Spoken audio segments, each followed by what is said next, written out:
À chaque fois que je présente, j'avais une larme qui coulait parce qu'il y avait le service rendu. Les parents sont au fond du seau, bien sûr, parce que personne ne trouve une solution. Tu vois, ils font dentiste, pas de solution. Et on décide d'implanter en passant à travers les dents. Je lui dis poser des implants à travers les racines, ça a été fait. Sur autant de dents, j'ai pas lu. Donc en fait, il y a humainement comment on transforme, parce que j'ai les photos avant-après, c'est juste extraordinaire. Enfin bon, techniquement hyper dur, et on arrive à sortir le cas, et juste fou. Salut à tous, c'est le Dr Chicha Smile. Bienvenue sur ma chaîne destinée aux dentistes et orthodontistes, le meilleur endroit pour rester à jour et apprendre plein de nouveaux tips. Aujourd'hui, on accueille le docteur Cyril Gaillard, un chirurgien dentiste très connu en France et même dans le monde entier, puisqu'il a fait une grande partie de son cursus aux États-Unis. N'hésite pas à liker, t'abonner et mettre un petit commentaire, ça me ferait super plaisir. Reste bien jusqu'au bout parce que tu vas apprendre plein de tips sur l'esthétique dentaire et les cas de réhabilitation globale.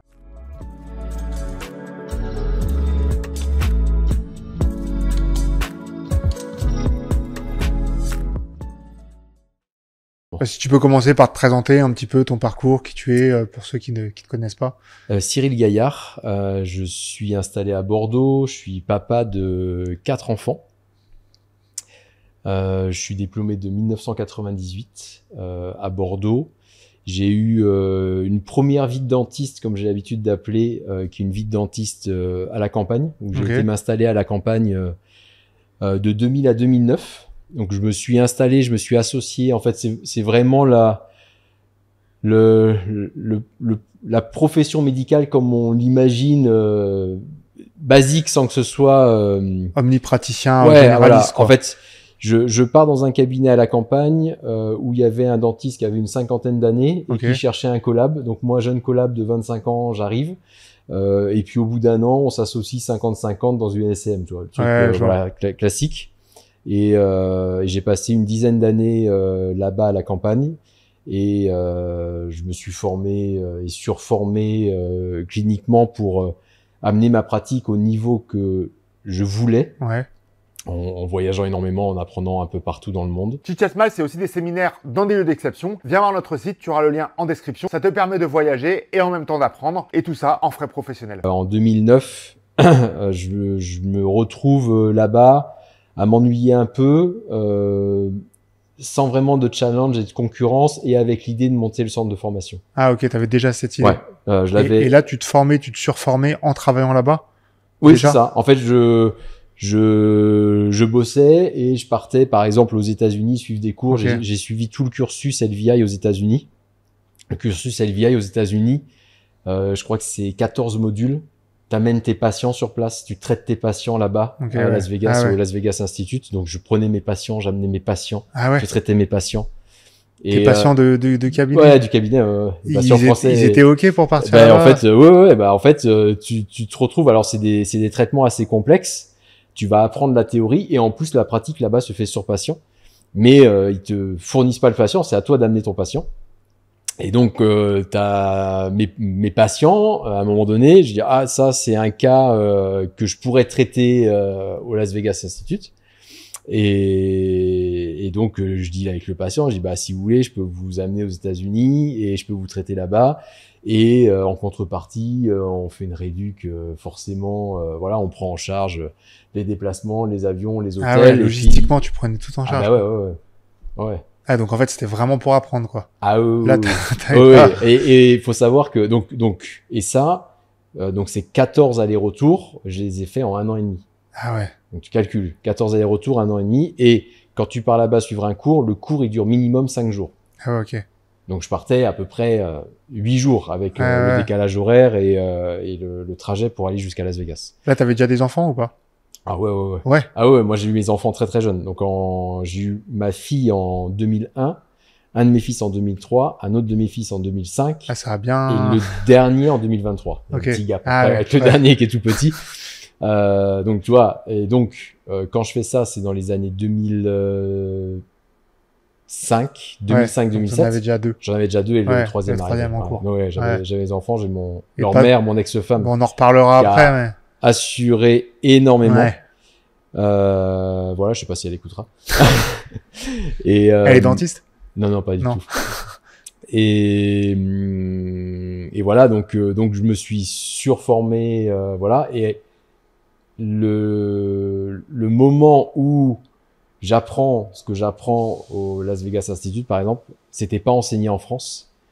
Et là, je me dis, c'est quand même dommage. Et c'est de là, en fait, où est venue l'idée de monter le centre de formation. Ok. Tu voulais ramener ça des États-Unis. Ok. Voilà. Et comment t'as connu, du coup, cette formation? Ouais. Et je remonte un tout petit peu en avant.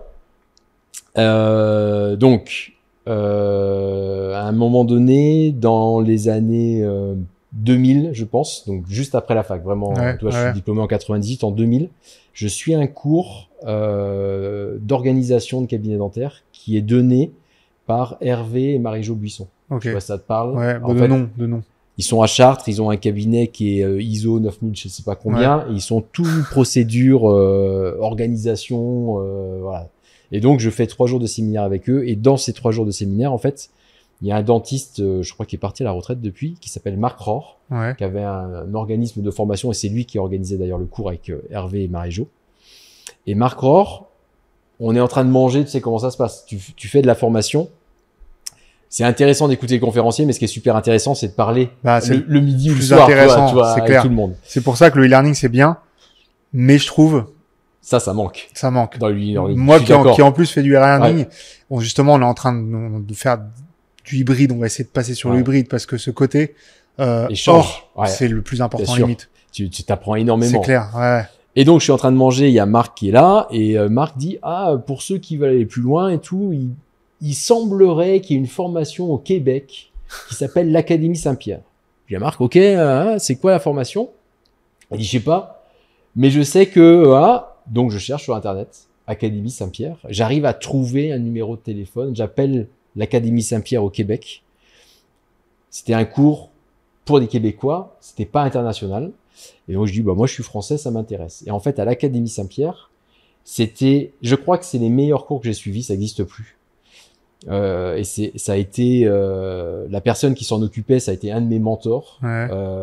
Et ce cours-là était fantastique. C'était 4 séminaires d'une semaine à 6 mois d'intervalle, et tu y allais pendant 6 jours, du lundi au samedi inclus. On était au Mont-Tremblant, pour ceux qui connaissent le Québec, sur la 15 au nord de Montréal, au Mont-Tremblant. On était dans l'hôtel là au Mont-Tremblant, et il y avait hygiéniste, assistante, prothésiste, dentiste, tout ça dans le même hôtel.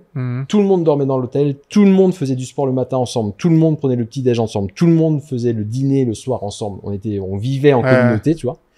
Et tu faisais de l'occluso, tu faisais de l'esthétique, tu faisais de la paro, tu faisais du management, tu faisais de la communication, tu faisais de tout. Multidisciplinaire. Je vois. Et à chaque fois, tu avais des intervenants différents, et tu avais des cours que tu avais avec les hygiénistes, et tu avais des cours que pour les hygiénistes, des cours que pour les dentistes. Tu faisais de tout. Voilà. Donc, le président de Stasso, l'Académie Saint-Pierre, c'était Michel Poirier. Et Michel Poirier, en fait, quand je suis arrivé, c'est lui qui est venu me chercher. J'étais le premier Français à faire ça, tu vois. Ils avaient jamais eu de français. Donc, c'était en anglais ou en français? C'était en français. En français, Québec, c'est français. Ouais. Français québécois. Et donc Michel, qui était hyper content de recevoir un Français, c'est lui qui est venu me chercher à l'aéroport et tout. Et le soir, les premiers soirs, il m'a invité à manger chez lui, tu vois, avant que le cours commence, parce que j'arrivais un peu en avance.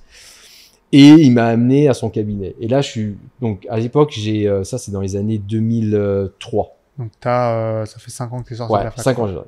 Et là, je vois un cabinet dentaire à l'américaine. 2 plateaux de 500 mètres carrés. Ah ouais. Enfin, j'ai halluciné complètement. Je ne savais même pas que ça pouvait exister. Tu vois. Toi qui venais de la campagne. En plus, moi qui venais de la campagne, tu vois, où en plus mes parents sont pas dentistes, sont pas dans le milieu médical. Enfin, tu vois, pour moi, c'était ça peut être comme ça. Et donc, je deviens très ami avec Michel, qui est un de mes mentors, qui est devenu ensuite un de mes mentors. Et je dis à Michel, écoute, en plus de venir à toutes les sessions à l'Académie Saint-Pierre où je vais faire les 4 sessions, est-ce que je peux venir une semaine en immersion tous les trimestres chez toi? Ah ouais, tous les trimestres carrément. Pas de problème. Et donc tous les trimestres, j'ai commencé à aller en immersion chez Michel. J'ai amené mes assistantes parce qu'en fait, il y avait une vraie cohésion, une vraie équipe. Et Michel m'a appris beaucoup de choses. Donc Michel, en fait, son job, c'était que de la grosse réhab. Et il bossait 3 jours semaine. 7h30, 15h30. À 15h30, c'était plié. Et après, au Québec, 15h30 l'hiver, tu fais du ski, et 15h30 l'été, t'es sur les Sidous et t'es sur les lacs et en train de faire ça. Donc en fait, je vivais la vie de Michel, tu vois, qui lui avait 50 ou 55 ans à l'époque. Moi, j'en avais 25 à peu près, 28. Et ça m'a ouvert les yeux sur le type de dentisterie que je voulais faire. Ouais, je vois. J'ai dit, ok, mais moi, je veux faire de la grosse réhab. Voilà, c'est ça que je veux faire. Là, ça t'a vraiment touché, quoi. Tu t'es dit. Ouais, là, ça m'a vraiment touché en disant, on peut faire ça au Québec, donc on peut faire ça en France. Donc j'ai été comme ça pendant 2 ans, 3 ans chez Michel régulièrement. Je dis tous les trimestres. Et à un moment donné, Michel me dit, écoute Cyril, tu peux continuer de venir, j'ai pas de problème. Mais il me dit, tu devrais aller à la maison mère, où j'ai appris tout ça. Et c'est Las Vegas. Ah, ok. C'est de là avec Las Vegas. Et donc, il fallait que j'aille à Las Vegas. Donc, c'était encore plus loin. Mais sauf que c'était en anglais. Non, c'était en américain. Pour les Américains, c'est pas pareil que l'anglais. Ouais, c'est clair, pas du tout. Et je parlais pas un mot d'anglais. Enfin, niveau bac. Tu comprends, tu vois. Je parlais pas anglais. Je comprenais moyen l'anglais. Et je me retrouve un jour à dire feu quoi, faut y aller. Ah, tu t'es dit quand même go, tu t'as même pas pris l'anglais avant et tout, non, j'y vais comme ça. J'y vais comme ça. Et l'histoire, je raconte l'histoire parce qu'elle est quand même folle. Et en fait, donc je pars, j'amène un patient. Donc le patient c'est mon ex-beau-frère. Avant tout ça, t'as quand même des cours un petit peu pour te mettre dans le bain, pour apprendre la théorie et tout ou... Alors quand t'y vas pour 6 jours et t'as 3 jours de théorie où ils t'apprennent et puis après tu passes en clinique. Et là, l'américain, du coup, c'était chaud, quoi, du coup. Ah, c'était plus que chaud. Mais l'énorme chance que j'ai eue, ça s'appelle de la chance. Je crois pas trop à la chance, mais ça s'appelle de la chance. Je m'assois dans la salle.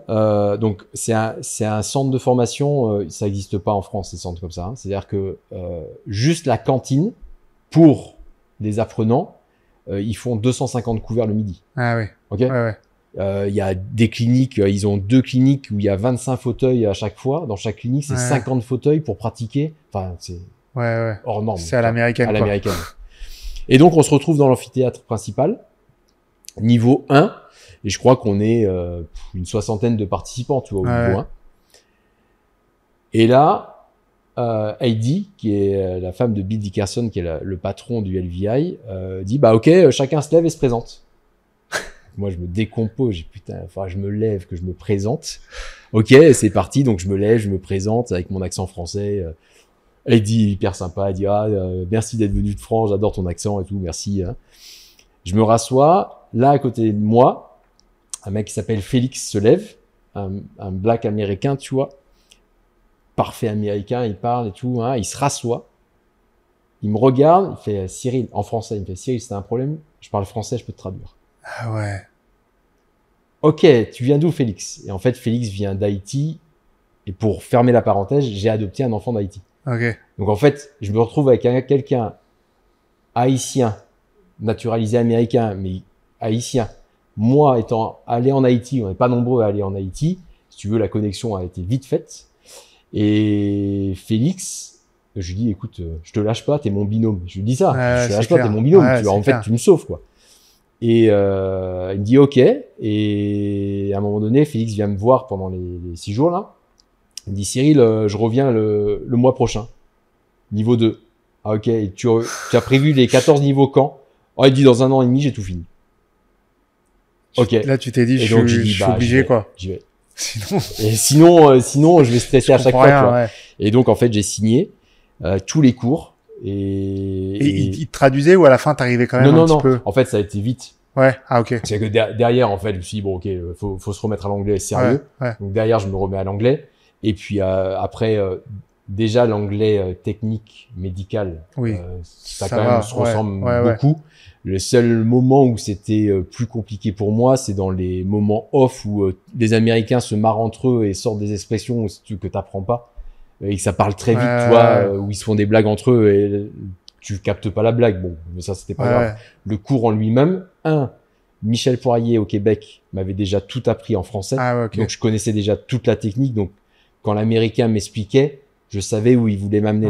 Tu vois. Plus Félix qui était là si jamais j'avais des problèmes. Donc, non, en fait. Ça allait. Au final, ça s'est super bien passé. Super moment. Et premier patient, du coup, c'est ton beau-frère, c'est ça? Et le premier patient, c'est mon beau-frère parce que le niveau 1, le premier patient, c'est faire 10 facettes. Ok. Et il se trouve que... 5 en haut, 5 en bas.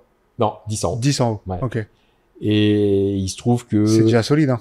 Ouais, ça c'est niveau 1. C'est niveau 1 en France. C'est niveau 1, ça, tu vois. Et il se trouve que Fred, mon ex-beau-frère, à un moment donné, m'appelle et me dit « Cyril, dans 4 mois, je me marie, je veux un sourire nickel. » Ah, ça tombe trop bien, quoi. J'ai OK, je regarde, bah ouais, on va passer par des facettes, quoi. Et en fait, ça tombe trop bien. Et j'ai dit à Fred, on le fait à Las Vegas. Genre, là, il a dit... entre beaux-frères, tu vois. C'est clair, c'est bon, clair. Bah, feu, quoi. Il a pas dit non, quoi. Non, il a pas dit non du tout. Et voilà, en fait, ça s'est enchaîné comme ça. Ok. Et après, c'était patient ou à chaque fois, t'essayais de prendre les proches et tout ou... Non, après, ça a été mes patients. Ouais. Après, c'était mes patients. Et ça va, t'arrivais à bien l'amener quand même ou pas? Parce que ça doit être compliqué de dire. Non, j'arrivais à bien l'amener. Ouais. Mais, tu sais, c'était toujours des traitements qui sont pas évidents. Ouais. Tu vois, qui sont pas communs. Il y a toujours de l'augmentation de DV. Alors aujourd'hui, on voit beaucoup de cas d'usure, augmentation de DV, traité en full digital. Ok, mais on se remet en 2003, 2005. C'est quand même beaucoup moins fréquent. Ouais, c'est sûr. Et donc tout ça, en fait, quand les patients nécessitaient ces traitements-là, ils venaient me voir déjà. Et de là, si je leur disais, on va le faire, mais on va le faire là où je suis en train d'apprendre. C'est vrai que ça partait. Et là, on t'adressait déjà des patients ou pas à ce moment-là? Ou c'était surtout des patients? Ça commençait à peine. À peine. Parce que là, tu faisais pas encore de conférences. Non, je commençais à tout petit peu les conférences, mais vraiment localement. D'importer quand même ce que tu avais déjà appris au. J'avais commencé à apprendre, toi, j'avais appris toute la technique neuromusculaire de l'occlusion, avec la déprogrammation, avec le TENS, tout ça. Et je commençais à montrer ça aux dentistes autour pour commencer à créer un réseau de correspondance sur ces traitements-là. Donc j'avais mais c'est rien du tout, quoi. C'était le début. C'était le début, Donc là, après, tu as fini cette formation, tu reviens en France et là, tu te dis, j'ai besoin de partir de la campagne, je monte mon cabinet. C'est ça. Et il y a deux choses. Il y a la partie, parce que de toute façon, c'est tout le temps lié. Ça, t'as la partie privée et t'as la partie pro. D'un point de vue privé, en fait, mes enfants commençaient à grandir. Et à la campagne, je commençais à faire ce que j'appelle le papa Uber, tu vois. Donc, en fait, t'es toujours en train de déplacer tes enfants à droite à gauche pour toutes les activités. Ça te prend un temps énorme le mercredi. Parce que c'était campagne, c'était campagne. C'est campagne. C'est où exactement? Villeneuve-de-Marsan. Ok, je connais pas, mais c'est à combien de temps de Bordeaux, par exemple? C'est à 2 heures de Bordeaux. Ah ouais, c'est plein. Ah oui, c'est campagne. Ouais, tu vois, t'as Mont-de-Marsan qui est à 25 minutes. Ouais. Et Mont-de-Marsan, c'est 30 000 habitants. Mont-de-Marsan, c'est pas non plus, tu vois, la big ville, tu vois. Donc, en fait, t'es en permanence à dire, ok, faut l'amener, lui, il faut l'amener au basket, lui, il faut l'amener à gym, enfin, tu vois. Et donc, en fait, t'es en permanence sur la route. Ouais, je vois. Et donc là, avec leur mère, on se pose, on dit, ok, c'est peut-être pas la vie qu'on veut, quoi. Non. Donc, on va retourner en ville. Et donc, je suis revenu à Bordeaux à ce moment-là. C'est vrai que parce que quand ils sont petits, c'est bien la campagne, mais après, là, ils devenaient plus dans l'adolescence, plus au collège, lycée. C'est ça, tu es en train de penser que mais ça va être de pire en pire. Quoi. Donc là, transport en commun, et ils se débrouillent un peu plus, quoi. Exactement. Et donc, ça a été un choix perso. Ouais. Couplé à ça tombe bien, parce que j'ai envie de monter mon centre de formation, et pour amener des gens dans mon centre de formation, c'est quand même plus simple Bordeaux c'est clair. que Villeneuve-de-Marsan. Et du coup, ton centre de formation et ton cabinet aussi, parce que tu t'es dit, du coup, tant qu'à faire, je fais tout au même endroit, quoi. Exactement. Donc, donc j'ai fermé mon cabinet à Villeneuve-de-Marsan. Ah, t'as pas réussi à revendre? T'as fermé ta Non, parce que c'était devenu très spécifique et dépendant à mon nom et moi, tu vois. Ah oui, déjà là, ça déjà, parce que là, on est en 2009, donc entre-temps, j'ai beaucoup communiqué. 2009, c'est aussi au moment où Nobel m'appelle pour faire le roadshow sur Procera, donc je tourne partout en France, je commence à faire des grosses salles. Enfin, là, mon activité est déjà bien sur moi en grosse réhabilitation. Je vois. Et donc je quitte Villeneuve sans vendre, je laisse les patients à mon associé de l'époque et je crée à Bordeaux parce que j'arrive pas à trouver un cabinet qui me ressemble, que je pourrais racheter ou chez qui je pourrais m'associer. Et là, tu t'es dit direct, t'achètes 700 mètres carrés. Non. Là, je loue 250 mètres carrés, ce qui est déjà pas mal. Ouais, c'est clair. Je loue 250 mètres carrés aux grands hommes. Okay. Les grands hommes à Bordeaux, c'est je sais pas, c'est l'Arc de Triomphe à Paris. C'est plein centre. C'est plein centre. C'est vraiment pour les Lyonnais, c'est place des terreaux. Voilà, voilà. Tu connais? Oui, je connais. Bah oui, pour donner les cours DWF, on en parlait, tu vois, avec Marie et Renaud. À Lyon, oui, je commence à connaître un peu Lyon, et ma fille est à l'EM Lyon. Ah donc, oui, ok. J'ai un peu d'occasion d'aller à Lyon. Et donc je loue un local, 250 mètres carrés, et j'installe 3 fauteuils, le CBCT, et je visse ma plaque et j'attends. Ok. Ah ouais. Là, tu t'es dit, j'attaque tout seul? Ouais. Ok. Ouais, j'attaque tout seul. Enfin, t'attends, mais ça arrivait vite au final, parce qu'avec ton nom... En fait, quand je dis j'attends, c'est... En fait, en 6 mois, je faisais le même chiffre d'affaires que ce que je faisais à Villeneuve-de-Marsan depuis 10 ans, tu vois. Donc, ça a décollé très vite parce que...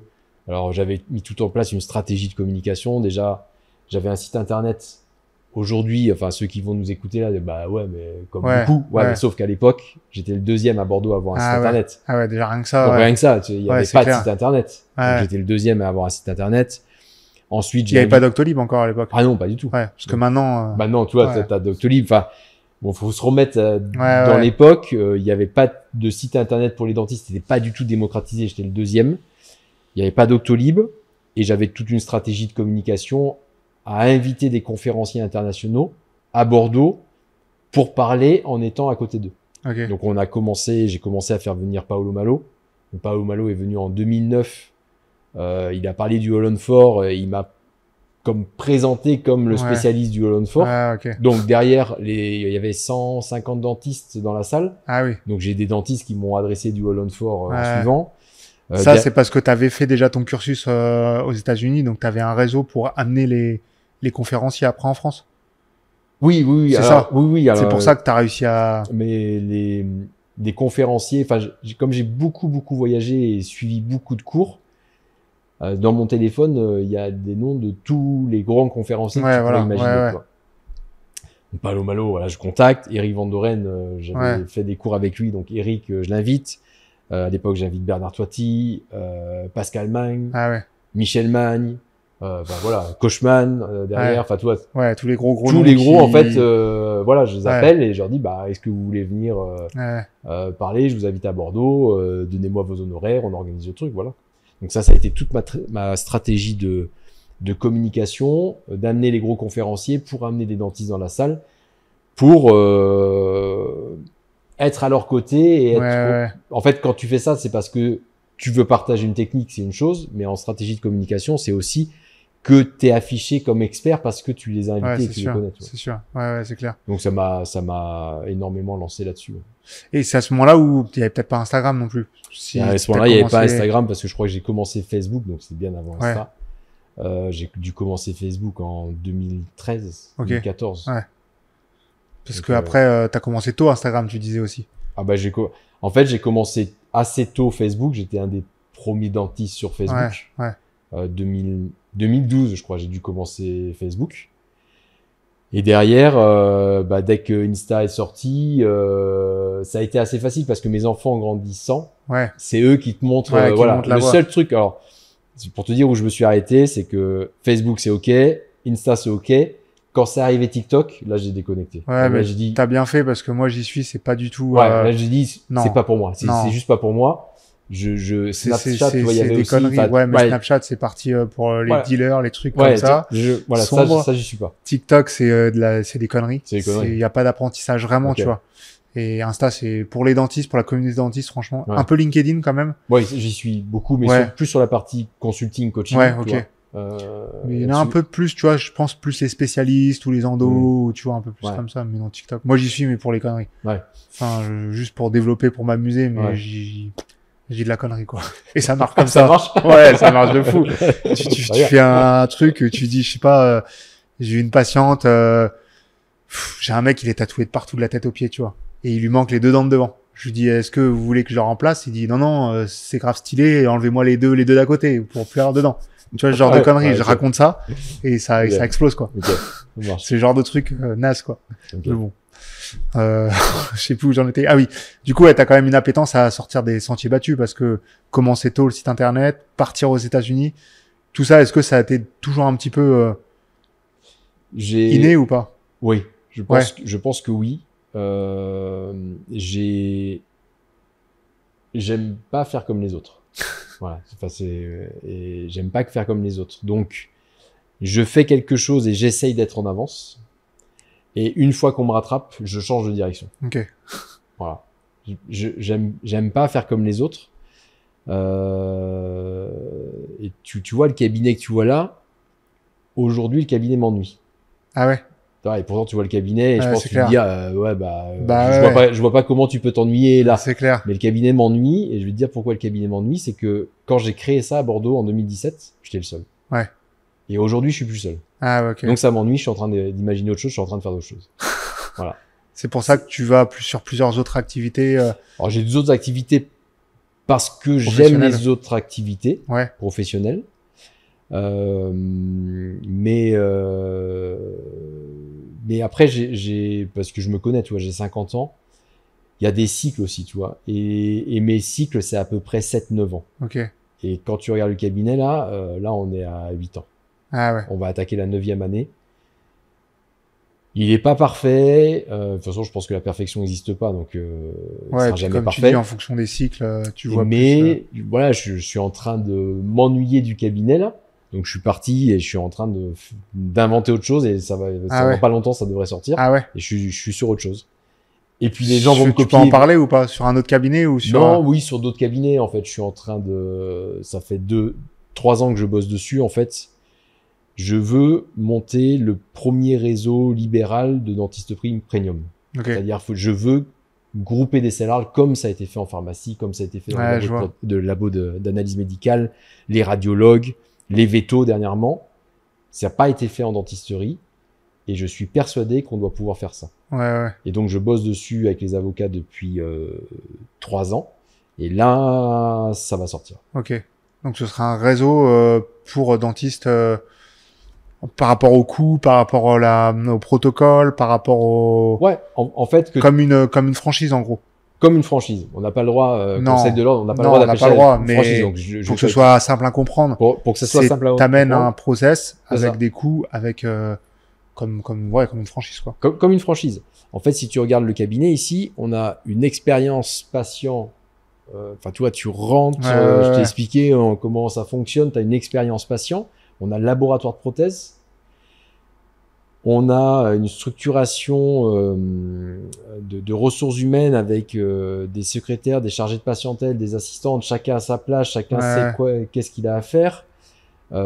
Et tout ça, ça met des années à créer ça. J'ai mis des années à créer ça, à mettre ça en place. Demain, j'ai un jeune ou un moins jeune qui me dit moi, j'adorerais avoir ton cabinet. Pas de souci, je te le monte. Je monte le cabinet, t'es propriétaire de ta cellule, c'est ta cellule, c'est ton cabinet, t'es propriétaire de tes murs. Et moi, j'arrive en tant qu'investisseur et actionnaire chez toi, puisque j'ai le droit d'être actionnaire minoritaire chez toi. Et en contrepartie, ce que je te livre, c'est tout ce package-là, des années de travail, clé en main, éclate-toi. Éclate-toi, amuse-toi. Et le montage, c'est quoi? T'as une holding qui a des parts dans chaque cellule? Ouais. C'est ça? Ouais, c'est ça. Ok.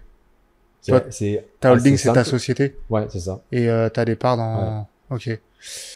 Du coup, donc tu as plusieurs projets et tu as aussi monté un laboratoire dans ton cabinet. Comment ça s'est créé? Comment ça s'est fait? Alors, ça s'est fait... donc, quand je suis arrivé à Bordeaux en 2009, j'ai toujours travaillé avec des prothésistes très proches de moi. C'est-à-dire que quand j'étais à Villeneuve-de-Marsan, je bossais avec un prothésiste qui était à Pau, qui était un des prothésistes les plus proches.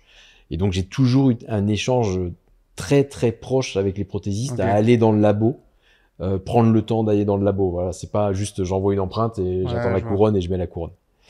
Donc quand j'arrive ici à Bordeaux en 2009, j'ai besoin d'un prothésiste proche. Pau, ça commence à devenir proche géographiquement. Géographiquement. Ouais, c'est ça. Et donc on me parle d'un prothésiste qui est salarié qui s'appelle Jérôme Bellamy. Et on me dit Jérôme, c'est vraiment un super bon prothésiste, tu devrais le rencontrer. Donc Jérôme est salarié d'un labo, je rencontre les patrons du labo, je rencontre Jérôme et on commence à bosser ensemble. Et en 2013, je fais tellement de prothèses qu'en fait Jérôme travaille à 100% de son temps de salarié pour moi. Ah ouais. Là, j'envoie les empreintes, Ouais, ouais. empreintes, je fais beaucoup de prothèses. Et Jérôme, je pense que toutes les semaines on mange ensemble. En gros, Ah ouais. ok. Et c'est devenu, encore plus maintenant, mais déjà à l'époque, c'était un ami, quoi. Ouais, ouais. Jérôme est passionné comme moi de dentisterie, voilà. Et à un moment donné, on mange, et je dis, ah, ça va et tout, le labo? Il fait, ah, bof, parce qu'il est aussi chef de labo. Ok. Et en fait, le labo, il y a, je crois, 50 ou 80 personnes Ah oui. dans le labo, tu vois, c'est un gros labo, c'est pas un petit labo, et donc il a d'autres choses à gérer qui le passionnent pas, parce que lui, ce qui le passionne, comme nous, ce qui nous passionne, c'est de faire de la dentisterie, Ouais, lui, ouais, ce qui ouais. se passionne, c'est de faire des dents, c'est pas de gérer de l'humain Ouais, ouais, je vois. à côté. Et je dis, mais tu travailles 100% pour moi? Il fait, ah oui, de toute façon, je ne fais pas une dent pour quelqu'un d'autre. Tu m'envoies tellement de travail que... Je dis, bah vas-y, démissionne, monte ton labo et je t'envoie tout et Ouais, c'est ouais, bon. c'est clair. Et Jérôme me dit, non, non, moi, je veux être salarié, je ne serai pas entrepreneur, chef d'entreprise, c'est hors de question, moi, je suis salarié. Et j'ai dit, bah ok, je t'embauche dans la Cellarle. Donc en fait, au départ, je le transfère, il devient salarié de la Cellarle. Ok. Et là, t'étais déjà dans le... Non, t'avais déjà déménagé ou pas? Non, ça c'était 2013. Ok. J'ai déménagé là en 2017. Ok. Et donc on commence avec Jérôme qui serait là et on se marrait. Il commence vraiment dans 8 mètres carrés. Vraiment. Il commence dans 8 mètres carrés. On n'est pas digital. On est en 2013. On n'est pas digital. On achète un four de cérame, les poudres, de la cire pour faire les wax-up. Et le plâtre, on le sous-traite à un labo qui nous coule les empreintes. Ah ouais, mais c'est même pas lui qui faisait le Ouais. plâtre. Donc voilà ce qu'on fait. Et on part comme ça. Et on bosse ensemble comme ça. Alors là, ça m'a changé la vie. Hein. C'est-à-dire que ce que j'ai... C'était couronne facette surtout. Oui, couronne C'était, facette. l'implanto, il Implanto, faisait aussi, mise en ouais, charge. aussi. Ouais, mise en Ah charge ouais, aussi. donc il faisait tout comme ça. Ouais, tout comme ça. Ah ouais, c'est quand même solide. Il y en a peu des Ah prothésistes oui, qui non, peuvent encore faire ça. Très Ouais. fort. Et donc ça, dans 8 mètres carrés avec la porte du compresseur. Hein. Vraiment, c'était conditions horribles pour lui. Et on fait le truc comme ça. Et en 2015, je commence à m'apercevoir qu'il y a un problème quand tu travailles comme ça. C'est que, comme il est salarié de la Cellarle, il peut pas avoir de clients extérieurs. Ah ouais. Or, il y a des moments dans l'année où je suis en vacances, où je suis beaucoup en conf et que ben il n'y a pas de production à faire. Et donc je dis à Jérôme, écoute, tu sais quoi, on va monter un labo et tu seras salarié du labo. Mais ça va me donner la possibilité d'avoir des clients extérieurs et de recevoir des empreintes extérieures. Et donc on a monté ça en 2015. Au final, t'as juste fait une autre structure, c'est ça. une autre société. Aujourd'hui, le labo est une entité différente du cabinet. C'est une SAS? Une Cellarle? Une salle? SARL. SARL, ok. Ouais. Et il y a 4 prothésistes aujourd'hui à l'intérieur. Et on a switché en digital. Donc il y a Jérôme qui maîtrise un peu le digital et beaucoup le traditionnel. Ouais. Et après, on a ce que j'appelle deux geeks qui maîtrisent le full digital complet. Enfin, t'as vu en bas tous les ordi qu'il y a, voilà. Ceux qui tracent les limites et tout. Et puis on a Andrea qui vient d'avoir son diplôme et qui fait un peu de digital, mais qui est plus derrière Jérôme, a filé un coup de main à Jérôme et qu'on monte en compétence sur le maquillage et la stratification. Et là, tu as quand même communiqué sur ce labo ou ça s'est fait au bouche à oreille? Zéro communication. Donc en fait, l'entité, elle est vraiment pas vraiment sur les réseaux, elle a pas de site, elle a pas de... Elle a un site, mais qui est juste tout pourri, elle a pas de com, on fait 3 posts, pauvres posts, pas de com. Là, en 2026, on va le développer. On va accélérer le développement du labo. Donc là, tu vas embaucher quelqu'un pour s'occuper de là, la gestion. on a quelqu'un qu'on a pris en interne qui va développer le labo en termes de communication. Il s'appelle comment le labo? Global Esthétique. Ok. Et donc, on a switché en digital en 2015-2017. Et depuis, on est bien digital. Et vous axez quand même sur le côté esthétique. Les cas qu'on t'envoie, c'est surtout pour ça. Il n'y a pas d'amovible. Non, on fait pas d'amovible. La couronne que tu proposes, c'est souvent zircone céramisé ou full IMAX, enfin full cérame. On fait pas d'amovible et la plupart des clients qu'on a, en fait, ce sont pas des clients qu'on a à 100%, c'est des clients qui ont d'autres labos pour des cas plus simples. Ouais, je vois. Si le bridge 3 dents, ils vont pas l'envoyer à Global Esthétique. Par contre, un 10 facettes, ils vont l'envoyer à Global Esthétique. Comme nous, on fait avec, je sais pas si tu connais Moulin. Ok, nous, on fait pareil avec lui, vraiment que pour le très très esthétique. C'est ça. Un peu haut de gamme, on va dire. C'est ça, ouais, mais c'est ça. Et de vous, c'est un peu pareil. C'est exactement ça. En fait. Le labo, il est vraiment positionné. De toute façon, les tarifs, tu comprends tout de suite. Oui, ouais, c'est clair. Tu vas pas envoyer pour une couronne sur 36. Enfin, il y a pas d'intérêt, tu vois. C'est clair. C'est sûr. Il y a pas d'intérêt d'envoyer une couronne sur 36 à Global Esthétique. Ouais. Par contre, si tu veux des super facettes, tu peux envoyer à Global Esthétique. Ça vaut le coup de payer. Ouais, ok. Voilà. D'accord. Donc ça, c'est le labo. Donc là, vous développez en 2026. Et à côté, ah oui, je t'ai pas demandé pourquoi GAD Center. Enfin, pourquoi GAD, le nom Pourquoi GAD GAD, c'est Global Advanced Dentistry. Ok. Ça a été créé au moment de mon passage aux États-Unis, d'où le nom américanisé. Ouais. Et l'idée première, et finalement ça va bien pour toutes les sociétés que j'ai qui s'appellent GAD. L'idée première, c'était GAD Center. GAD Center, c'est le centre de formation. Ouais. Et l'idée première, c'était dans le centre de formation de pouvoir proposer toutes les disciplines de la dentisterie. Ok. Donc d'avoir un centre de formation, GAD, et si tu veux apprendre l'endo, ce qui n'est pas le cas aujourd'hui, hein, on n'a pas fini comme ça, mais si tu veux apprendre l'endo, t'aurais eu un cursus endo top. Ouais, je vois. Si tu veux apprendre l'esthétique, t'aurais eu un cursus esthétique top, tu vois. Ouais, je vois. Donc c'est pour ça que ça s'appelle Global Advanced Dentistry, et finalement ça s'appelle GAD. Et puis finalement, GAD pour le cabinet, ça marche plutôt bien, parce qu'en fait, si tu regardes les dentistes qui travaillent ici, j'ai l'habitude de dire qu'on est tous omnis avec une spécialité, avec une spécificité de traitement, tu vois. On est tous omnis, mais je vais faire les grosses réhab. On est tous omnis, mais Charlotte fait beaucoup de prothèses et d'esthétique. On est tous omnis, mais Maud fait la paro. On est tous omnis, mais Nadège fait que de l'ortho. Enfin, tu vois, on a cette vision d'omnis, ce qui fait que le patient, quand il rentre, il n'est pas obligé de partir à l'extérieur du cabinet parce que on n'a pas d'ortho, on sait pas faire l'ortho. Ouais, je vois, ok. On a intégré l'ortho à l'intérieur. La personne qui nous manque aujourd'hui, mais c'est juste parce qu'on est à la recherche, c'est l'endo. Mais on a toujours eu sinon un endo. Ouais. Donc si une personne rentre et on a besoin d'un endo exclusif, l'endo est là pour traiter le patient. Je te passe un petit message d'ailleurs s'il y a un endo qui... S'il y a un endo qui veut nous rejoindre, c'est avec grand plaisir. On vous accueille avec grand plaisir. Il faut dire à Stéphane Simon qui forme plus d'endo, qui envoie plus d'endo, s'il te plaît, clair. Stéphane. Parce qu'on n'est pas les seuls à le chercher. Ouais, c'est clair. C'est de plus en plus en plus. Ouais. Et on a de la chance, c'est que quand même, moi, entre ma période où tout le monde vomissait sur l'endo et personne voulait faire d'endo, on a quand même beaucoup de jeunes aujourd'hui qui se tournent vers l'endo, qui veulent faire de l'endo. Donc on a quand même cette chance-là. Mais malgré ça, il en manque encore énormément. Endo, pédo, je pense que c'est vraiment chaud de trouver. Un planto, maintenant, ça va. Non, un planto, ça va. On a trouvé ortho, ça va à peu près, parce que aussi, les jeunes, ils veulent, mais je suis d'accord. Pour moi, vraiment, le plus dur, c'est l'endo. Ouais. La pédo, ça serait le numéro 2. Et après, les autres, on arrive à trouver. Ouais, t'arrives à trouver. Exactement. Et donc, troisième structure, donc, le cabinet, le labo, le centre de formation, maintenant. C'est ça.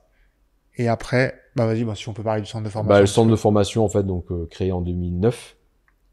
Et on forme à peu près entre 200 et 250 personnes par an. Ok. Où on a des cours... le cours historique, c'est le cours qui s'appelle ODA. C'est l'occlusion drivée par l'esthétique en américain, tu vois. Voilà, parce que toujours pareil, c'est ma période où je suis aux États-Unis et je reviens et je monte ce cours-là. Donc en fait, c'est un cours de réhabilitation globale qu'on a switché maintenant en digital. Donc, comment je réhabilite les cas complexes en full digital et comment je gère l'occlusion. Voilà, c'est surtout la gestion de l'occlusion, comment j'augmente la DV, de combien j'augmente la DV, où est-ce que je positionne la mandibule. Une fois que j'ai positionné la mandibule, quels sont les contacts dento-dentaires ou implanto-dentaires que je dois trouver, quelle fonction, quelle mastication, quelle fonction canine, quelle fonction de groupe. Enfin, voilà, c'est ce cours-là. Et ça, c'est le cours historique que je donne. Derrière, on a des cours facettes et inné qui sont donnés par Marie Clément, que tu connais, qui vient et qui nous donne ces cours-là. Donc, pour le GAD ou pour le GAD. De par son organisme? Non, en fait, c'est pour le GAD. En fait, Marie je la connais depuis très longtemps. Et Marie intervenait pour le GAD avant qu'elle monte DCO avec Renaud. Okay. Après, ils ont monté DCO. Et donc, Marie fait DCO et fait ses cours chez DCO. Et vient chez GAD et continue gentiment à venir chez GAD et donner les cours chez GAD des cours facettes. Ensuite, on a un cours qui est dysfonction temporo-manducatrice, qui est donné par Christophe Grenassia de Toulouse, sur toutes les pathologies articulaires et le traitement des pathologies articulaires. On a un cours de Mathias Resnick sur la paro. Cette année, on a eu Pierre Keller qui est venu nous faire un cours sur les greffes osseuses. Je vais en oublier. On a des cours pour assistantes. On a 3 cours pour assistantes sur la gestion de l'agenda, sur la présentation des plans de traitement et sur la prise de photos. Voilà. Les cours, c'est sur combien de temps? Une journée, 2 journées? Les cours assistantes, c'est une journée. Les cours facettes, c'est 2 jours. Les cours Pierre Keller, tout ça, c'est 2 jours. Le cours ODA, full digital, occlusion, tout ça, c'est 3 jours. Et après, on a les cours business. Donc, les cours business, c'est 3 fois 3 jours de séminaire. C'est moi qui les donne. Et là, je fais la partie business. T'as compris que c'est quand même un peu une passion. J'avais cru comprendre aussi, tu t'es fait former un peu sur le développement personnel aussi. Ouais, je suis à fond en développement personnel aussi. Par Robbins aux États-Unis. Exactement. J'ai fait tout le cursus Robbins aux États-Unis sur développement personnel. Il parle business un peu lui aussi. Il parle business aussi. Et c'est là que tu as un peu implémenté du coup. Et j'ai implémenté aussi. Je lis énormément les livres de développement personnel, de business. Je suis énormément intéressé par le business d'entreprise en général, pas que dentaire. C'est-à-dire que n'importe qui a un business, je peux passer des heures à écouter comment ils ont monté, quelles sont leurs problématiques, quelles solutions ils trouvent, parce que au final, que tu sois plombier, électricien, boulanger, dentiste, c'est les mêmes problèmes. C'est toujours un peu la même chose. C'est la même chose. C'est ça qui est passionnant finalement. On va dire, si c'est le même problème. Ouais, mais il y a l'approche est différente. C'est ça. Mais au final. C'est les mêmes problèmes. C'est sûr. Et donc, ces cours business. Les podcasts aussi, t'écoutes un peu ou pas? J'écoute des podcasts. Je peux pas dire que chaque semaine, j'écoute des podcasts, mais je vais écouter des podcasts. Moi, j'écoute beaucoup sur le développement personnel, business. Il y a vraiment des choses. Non, il y a des trucs top. Hein. Et donc, les cours business, c'est 3 fois 3 jours. Et 3 fois 3 jours, on fait, premiers 3 jours, on parle de vision. Donc là, on fait du développement personnel. Je fais du développement personnel. De la stratégie et de la gestion du temps. Je pense qu'une de mes compétences et valeurs ajoutées, c'est comment je gère mon temps. La gestion de mon temps, je pense que je maîtrise la gestion de mon temps. Ensuite, on a un autre bloc, le module 2, qui est sur la communication du cabinet dentaire vis-à-vis des patients. L'expérience patient, en fait. Pourquoi c'est important de le faire vivre d'une telle manière. Voilà. Et la deuxième partie de ce module-là, c'est sur le management, ressources humaines. Et la troisième partie, c'est sur la finance. Et la finance est divisée en 2 blocs. La lecture d'un bilan comptable. C'est quoi des marges brutes? C'est quoi un EBE? C'est quoi un résultat? Limite, c'est quoi un chiffre d'affaires? Ça, à peu près tout le monde, ça comprend le chiffre d'affaires. Mais derrière, quand tu parles de marge brute, et tu dis... c'est quoi la marge brute de ton cabinet et elle devrait être à combien? Et là, déjà, tu as perdu tout le monde. Quasi, tout le taux horaire, tout ça. Le taux horaire, bien sûr. Bien sûr. Taux de remplissage du fauteuil. 11 fauteuils ici, tu vois, c'est une vraie entreprise. Oui, c'est clair. Donc, je suis obligé, j'ai plein d'indicateurs et je suis ces indicateurs. Tout ça. Sûr. Et donc, je transmets tout ça et j'apprends tout ça aux participants. Et le dernier bloc de ce module 3, c'est l'indépendance financière. Donc ça, c'est plus personnel. C'est plus personnel. C'est la finance personnelle, un peu de gestion patrimoine, un peu de placement. C'est complètement ça. C'est qu'est-ce que je fais de mon Bourse-Imo, crypto. Bourse-Imo, crypto, private equity, start-up, où est-ce que je m'en vais? Comment je place, c'est quoi mes horizons, et quand je donne le cours, toi, je dis même moi où j'ai placé, toi. Je dis, en private, j'ai été chez Altaroc. S'ils écoutent, tu pourrais te faire sponsor par Altaroc.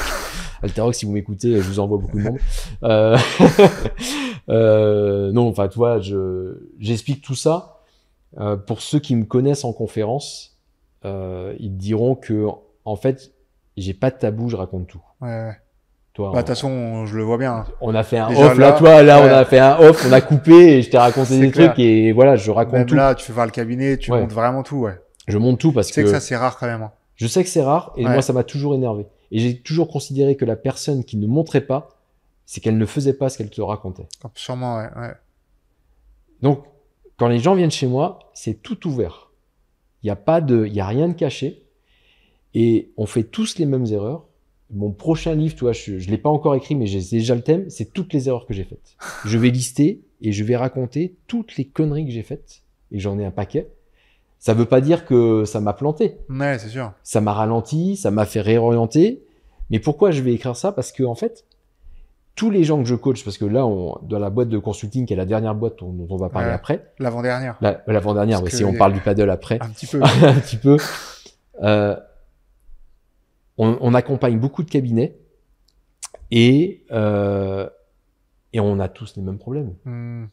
Et on passe tous par les mêmes difficultés et que ça serait très hypocrite de ma part que de raconter que j'ai pas vécu ces difficultés, mais que je sais comment on va s'en sortir. Ouais, c'est sûr. Non, moi j'y suis passé. J'y suis passé et je sais les moments qui ont été chauds, difficiles. Donc quand la personne arrive avant que ça arrive, eh ben, elle a gagné parce que je vais lui dire tu vas pas faire ça clair, parce que sinon je sais ce qui va se passer. Puis quand elle est dedans, je lui dis t'inquiète, j'ai été dedans aussi et on va s'en sortir. Voilà, tu vois. Ouais. Donc je pense que c'est une de mes caractéristiques, c'est de rien cacher et de montrer la vraie vie, tout simplement. Là, c'est ton prochain projet, c'est d'écrire un livre, c'est ça? J'ai écrit un livre. Ok. Si j'ai un exemplaire, je te le donnerai. Ouais, ok, parfait, merci. Qui est un livre qui a 300 pages et qui est un gros support de cours de la partie business de mes séminaires. Okay. Donc celui-là, je l'ai écrit, il est sorti au mois d'avril. Il cartonne bien, tu vois. Enfin, on mettra le lien en description. Avec plaisir. Merci. Et donc je suis en train de réfléchir, à dire ok, il va pas sortir tout de suite parce il va falloir quand même le temps que là j'ai mis du temps à l'écrire. Sûr. Mais je vais écrire et le thème c'est clairement en fait depuis le début de ma carrière jusqu'au jour où je vais écrire en fait toutes les choses que j'ai faites où finalement je me suis planté et ça m'a fait me réorienter. Ouais, je vois. Tu vois. Ma première association n'est pas une réussite. Tu vois. Ouais. Je me sors de ma première association, mais aujourd'hui, quand j'ai un jeune qui me dit oui, je vais m'associer avec quelqu'un qui a 55 ans, enfin moi j'ai un warning rouge qui me s'allume, ça veut pas dire que je vais lui dire faut pas le faire, mais j'ai un warning rouge et puis je vais lui dire ok, est-ce que tu as pensé à ça et ça, parce que moi j'ai vécu ça. Si tu as pensé à ça et tu es ok avec ça, go, tu peux y aller. Mais si tu n'y avais pas pensé, pense-y. Ouais, c'est clair. Et après tu verras si tu veux y aller. Ouais, en gros, le livre ça va être ça quoi. Ok. Ouais, ça, le premier licenciement, ça fait jamais plaisir. Ouais, c'est clair. Tu vois, premier licenciement, il faut y aller. Le nombre de fois où, bon, t'imagines bien que l'équipe est assez grosse ici. Le nombre de fois où tu te retrouves avec des personnes dans ton équipe où tu te rends compte que c'est pas des top players, tu vois, mais que tu gardes parce que émotionnellement tu ne vois pas aller leur dire qu'il faut arrêter de travailler ensemble et que parce que tu le fais pas, ça pourrit l'ambiance de ton équipe et que les autres filles, les top players, elles commencent à dire, écoute, on en a, enfin, tu vois, elles vont pas te le dire, mais il y en a marre de supporter l'autre qui est, en gros, un boulet, tu vois. Bah, ça fait partie des erreurs où tu veux être gentil et puis finalement, en fait, ça pourrit toute ton équipe et puis plus personne n'est heureux, tu vois. C'est clair. Ça, c'est toi qui le fais. T'as pas un manager à qui tu délègues cette partie un peu difficile, des fois, de... J'ai délégué, toi, ça fait partie des erreurs, toi. J'ai délégué ça, mais à un moment donné, il faut que ce soit toi. Voilà. J'ai délégué ça. Tu peux pas te cacher derrière quelqu'un. Tu peux pas te cacher. Pour ce genre de choses. L'autre chose que j'ai délégué, toi, où c'était une erreur, j'ai délégué le recrutement. Okay. Donc j'ai recruté énormément. Ouais. Et puis, la dernière année, les 2 dernières années, en fait, le recrutement, j'étais un peu moins présent au cabinet parce que je suis pas énorme présent au cabinet. Et donc, j'avais dit, bah, écoute, le recrutement, c'est pas moi. Ouais. Bah, au final, sur les personnes qui ont été recrutées, je crois que j'en ai viré 100%. Ah ouais. Donc il y a des choses que tu peux pas trop déléguer. Ma conclusion de ça, tu vois, parce que derrière, en fait, je dis c'est quoi l'erreur que j'ai faite? Parce que je dis pas que la personne qui a recruté a mal recruté. Je dis pas que les personnes qui ont été recrutées sont des mauvaises personnes. C'est pas du tout ça. La conclusion de ça, c'est Cyril, qu'est-ce qui s'est passé pour que tu aies dû te débarrasser de ces personnes alors qu'avant, ça t'est pas, ça fait jamais arrivé que ça soit d'un pourcentage aussi haut. Bah, en fait, tu recrutes sur tes valeurs. Ouais. Et la personne qui recrute, elle a beau être recrutée par toi, avec tes valeurs, et avoir les mêmes valeurs que toi, au moment où elle recrute, tu vois que ça se délite un peu. Ouais, je vois. Tu vois? Ouais. Et donc, le recrutement, j'ai repris la main dessus. Le recrutement, c'est moi qui recrute. Ouais, je vois. Et là, les recrutements que je suis en train de faire, là, c'est moi qui ai fait tous les entretiens. Ouais. Et je sens que c'est bon. Ouais. Tu vois, je le sens. Ouais. Viscéralement, je sens que c'est bon. Alors que les autres, je sentais pas plus que ça, mais je faisais confiance à la personne qui a recruté. Et encore une fois, ce que je dis là, je dis pas que la personne qui a recruté a mal recruté. Je dis pas que les personnes qui ont été recrutées sont des mauvaises personnes. C'est pas ce que je dis. C'est juste qu'il n'y avait pas une harmonie avec les valeurs, tu vois, une corrélation, enfin un truc qui se passait, voilà. Après, on peut rebondir sur le dernier, parce qu'au niveau du coaching, c'est un peu aussi ça, c'est quelque chose qu'il faut sentir avec la dernière société que tu as créée, le coaching. Tu as un peu l'expérience du coup du terrain, quoi. Oui, donc, cette société, tu l'as créée parce que tu sentais qu'il y avait un besoin supplémentaire par rapport à ta formation, un accompagnement supplémentaire, c'est ça? En fait, cette société-là, je l'ai créée avec ma femme. Ma femme est coach de dirigeant. Ma femme a un parcours en finance et puis ensuite elle a eu un parcours, eu sa boîte de coaching de dirigeant, coaching business. Et donc elle avait sa boîte et moi je donnais les séminaires business et j'avais des copains qui me disaient Cyril, tu pourrais pas m'accompagner pendant une année et tout. Et donc je le faisais en off. Donc je le faisais, je le disais pas. Mais je les accompagnais et j'avais 4-5 cabinets comme ça que je coachais. Mais sans faire la promotion de quoi que ce soit. Et ma femme voit ça, elle écoute les problématiques et tout, elle dit mais il y a un boulevard là, il y a vraiment une demande qui est énorme et on peut répondre à une vraie problématique quoi. Pendant 2 ans, je lui ai dit, t'oublies, on ne travaillera jamais ensemble. Je mélange pas ce que la maison et le professionnel. Pendant 2 ans. Et elle revenait sur, tu sais qu'on devrait. Et moi, je disais, non, on le fera pas. Et tu sais qu'on devrait. Non, on le fera pas. Et un jour, elle me dit, tu sais qu'on devrait. Je fais, écoute, tu sais quoi? T'as 2 mois pour m'écrire comment on travaille, qu'est-ce qu'on propose, pourquoi on doit le faire. Si ça me va, on lance la boîte. Si ça me va pas, on le fait pas. Et donc, elle a tout écrit. Donc ça, c'était en juillet 2023. Et en octobre 2023, on ouvrait la boîte. Et donc, on ouvre la boîte. Donc, c'est elle qui s'occupe un peu plus de cette boîte. C'est elle qui s'occupe à 100% de ça. Moi, je suis là en support. Je suis là on est co-stratège.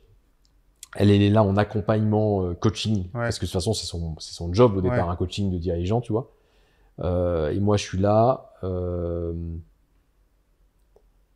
en légitimité, dire comme ça, tu vois, parce que par rapport, c'est un peu ton nom c'est ça, dessus, exactement. Je pense que le beau mot, c'est la légitimité, parce que demain, je t'annonce Fanny Taburel, coach de dirigeant pour dentiste, tu veux. C'est qui Fanny Taburel? C'est quoi sa légitimité? Voilà. Donc. C'est sûr. En fait, c'est pour ça que c'est passé par GAD Consulting. Je suis là, je suis la légitimité. C'est pour ça que le bouquin a été écrit, parce que tu vois, en fait, le bouquin, il est sorti en avril 2025. Il est aussi sorti pour ça, parce que c'était important de montrer que on a un support, on sait de quoi on parle, on a des résultats et on sait où on peut vous amener. D'accord. C'était super important. Et donc, elle coach et on revoit les dossiers de tous les clients, enfin je les vois tous les 15 jours. Donc, tous les 15 jours, je connais les dossiers de tous les clients. Et si jamais à un moment donné, elle a une problématique spécifique dentiste, tu veux, ce qui est assez rare, parce que les problématiques, encore une fois, que tu sois dentiste, plombier, électricien ou chef d'une PME de 50 personnes, elle sait gérer. C'est les mêmes. Elle sait gérer. Il n'y a que le technique pur où elle sait pas, mais ça, au final... La dernière problématique, c'était cet après-midi. Elle me dit, écoute, tu pourrais me lister le plateau technique d'une chirurgie parce que j'ai une cliente qui veut se mettre à l'implanto. Elle a besoin de savoir tous les instruments qu'elle doit avoir. Bon, limite, ça ne devrait pas faire partie du coaching, tu vois. C'est clair. Mais on a ces demandes-là et on répond à ces demandes-là. Donc là, je m'assois, je dis, bah, ok, dans la trousse de chir, tu vas mettre ça. Même si c'est pas notre rôle de coach. Non, clairement pas. Clairement pas, tu vois. Mais on le fait. Voilà. On est coaching consulting. Ok. Et au départ, moi, je voulais créer la boîte de coaching parce que fan de développement personnel et que je pense que le coaching est plus impactant que le consulting en termes de développement personnel et comment ça te fait grandir et comment tu peux avancer très vite sur tes projets. Maintenant, je m'aperçois que les dentistes ont besoin de consulting. Ok. C'est quoi vraiment la différence que tu fais entre coaching et consulting? Le coaching, tu as une problématique, tu me poses la question en disant ben voilà, j'ai ce problème et en fait moi je vais te poser des questions qui vont t'amener à réfléchir, à trouver par toi-même la solution. Ouais. Ok. Le consulting, c'est